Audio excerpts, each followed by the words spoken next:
जी साया साड़ी होत नइखे हमरा से संभार सैया ले आइहा कर जाऊ ले आइहा पटना से सूट सलवार सैया ले आइहा जाता रा पटना बाजार सैया ले आइहा।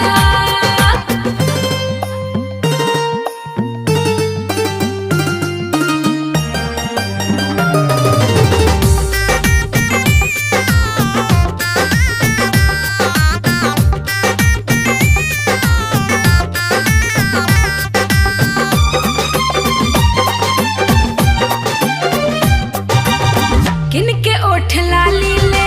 आई हो हाजीपुर से बक्सर से